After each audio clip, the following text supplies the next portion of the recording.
Good morning student. Power wiring का दूसरा numerical लेकर मैं आया हूँ, जिसमें हमें 3 मशीनें इंस्टॉल करनी हैं। मैंने सोचा कि एक मशीन के बाद दो मशीनों को इंस्टॉल करूँ। फिर मुझे लगा कि 3 मशीन एक ही बार में इंस्टॉल करके आपके सारे कॉन्सेप्ट क्लियर कर दूँ। सबसे पहले हम क्वेश्चन पर ध्यान देते हैं। देखिए, न्यूमेरिकल 2 पार्ट 1, ये क्वेश्चन 3 पार्ट्स तक जा सकता है। चलिए हम आगे बात करते हैं क्वेश्चन की। एक वर्कशॉप जिसमें 3 विद्युत मशीनें लगी हैं। पहला वेल्डिंग मशीन जो कि 5 kVA का है, 400 वोल्ट 3 फेज। दूसरा है drill machine 1 HP 400 volt 3 phase. तीसरा है induction motor 10 HP 400 volt 3 phase.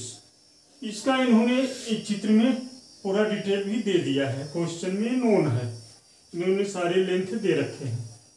फिर इन्होंने पूछा है ज्ञात कीजिए, पहला शक्ति तार स्थापन योजना चित्र, दूसरा वितरण व्यवस्था का बहुलाइन चित्र, और तीसरा इन्होंने पूछा है शक्ति तार स्थापन का एक रेखीय चित्र, एंड लास्ट में इन्होंने पूछा है कुल लागत। क्वेश्चन बहुत बड़ा है, लेकिन इस क्वेश्चन में आपके सारे कॉन्सेप्ट क्लियर हो जाएंगे। हालांकि करीब करीब 80% कॉन्सेप्ट तो आप पिछले क्वेश्चन में ही क्लियर हो गया है।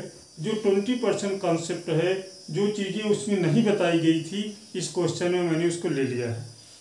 तो आइए हम शुरुआत करते हैं इस क्वेश्चन को सॉल्व करने के लिए। पहला टॉपिक दिया है शक्ति तार स्थापन योजना चित्र ज्ञात करने के लिए। अभी हम पूर्वानुमान में एज्यूमशन में नहीं जाएंगे, पहले जो इन्होंने फिगर पूछे हैं इसको बना लेते हैं। उसके बाद जब कैलकुलेशन की बात आएगी तो हम लोग एज्यूमशन में जाएंगे और आगे ध्यान देंगे। चलिए, पहला इन्होंने दिया है शक्ति तार स्थापन का योजना चित्र, मतलब schematic diagram for power wiring. Power wiring किसका? तीनों मशीनों का। तो यहाँ पर ध्यान देते हैं 3 मशीन लगी है। इस फिगर को कंसंट्रेट करके आपको समझना होगा। ये 10 HP का मैंने मशीन लगाया है, मोटर लगाया है। ये इसका मोटर का स्विच है, इसका स्टार्टर है, वो तो आगे और डिटेल में हो जाएगा। यहाँ पर मैंने लगाया है, आप देखिए ये जो क्रॉस का चिन्ह दिख रहा है, ये हमारा शो कर रहा है कि सप्लाई है, यानी कि मेन स्विच यहीं पर लगा हुआ है।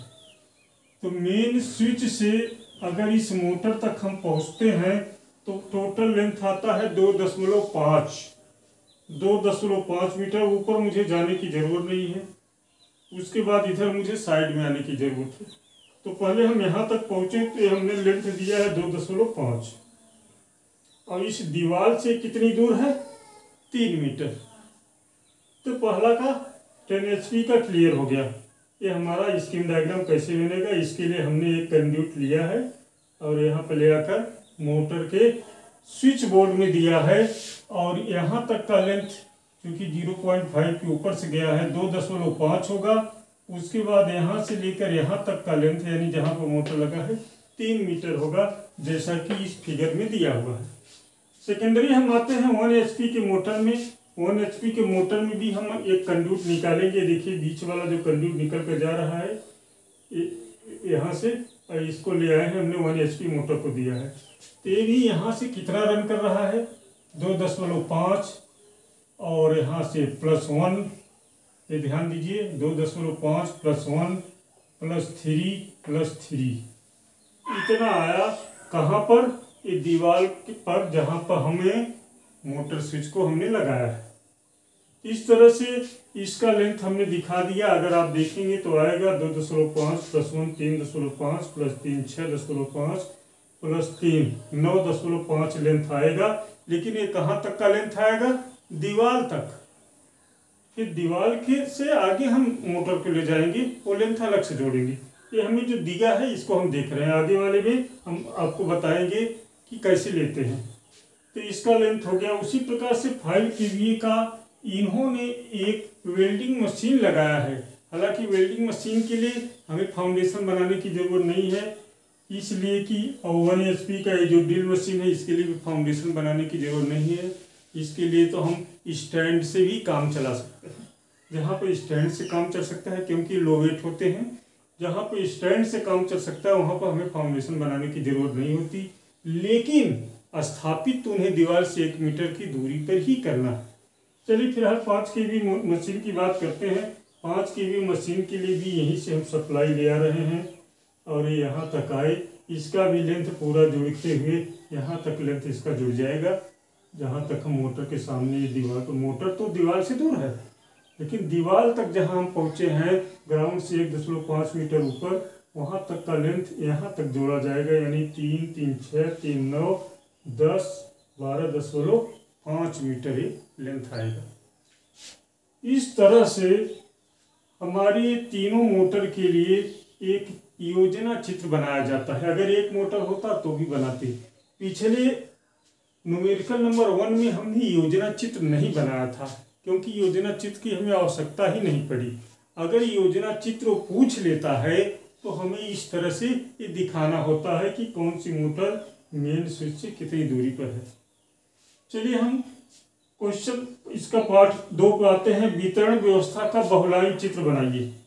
अब वितरण व्यवस्था यानी डिस्ट्रीब्यूशन सिस्टम का मल्टी लाइन डायग्राम। आपको पता है मेन स्विच है, इसमें R, Y और B आया है। मेन स्विच के अंदर एक फ्यूज यूनिट होता है, एक फ्यूज लगे हुए हैं।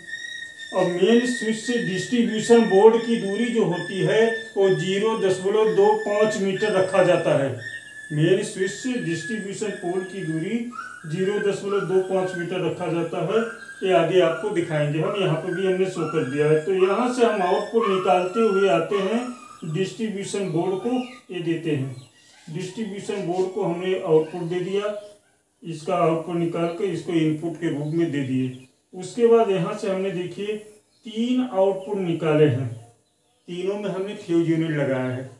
तो फ्यूज यूनिट हमेशा इनपुट और आउटपुट दोनों साइड में लगाया जाता है।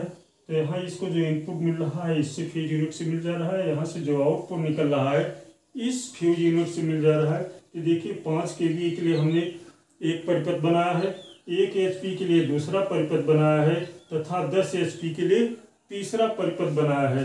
इसका नाम है डिस्ट्रीब्यूशन बोर्ड। क्योंकि हमें 3 परिपथ बनाने थे इसलिए हमने 3 ही परिपथ बनाए हैं। अगर एग्जाम में पूछ ले कि वितरण व्यवस्था का बहुलाइन चित्र बनाइए तो आप ऐसा बना सकते हैं, लेकिन आपको ध्यान देना होगा कि कितने मोटर इंस्टॉल करने हैं। जितने मोटरों की संख्या होगी उतने परिपथ बनाने होंगी, क्योंकि पावर वायरिंग में मैंने आपसे पहले बताया है हर एक मोटर के लिए अलग अलग परिपथ बनाए जाते हैं, यानी कि अलग अलग सर्किट का प्रयोग किया जाता है। एक ही सर्किट में मोटर का प्रयोग नहीं कर सकते, एक ही सर्किट से हम 2 मोटर को नहीं चला सकते। एक और इम्पॉर्टेंट चीज़ मैंने आपको बताया था कि जनरली मोटर के वायरिंग के लिए हम लोग सिंगल कोर केबल का ही यूज करते हैं, लेकिन ऐसा नहीं है कि आप 3 कोर केबल या उससे अधिक वाले कोर के केबलों का प्रयोग नहीं कर सकते। उसका भी प्रयोग किया जा सकता है, लेकिन ध्यान रखना है एक परिपथ के लिए एक ही केबल का प्रयोग करेंगे। चाहे सिंगल कोर होगा तो एक परिपथ के लिए 3 केबल, और अगर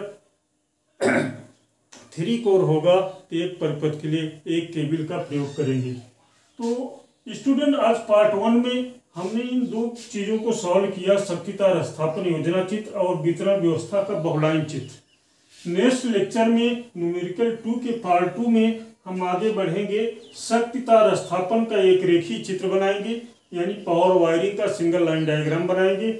उसके बाद हम लोग कुल लागत ज्ञात करेंगे, फिर यहीं से हमारा पूर्वानुमान शुरू हो जाएगा।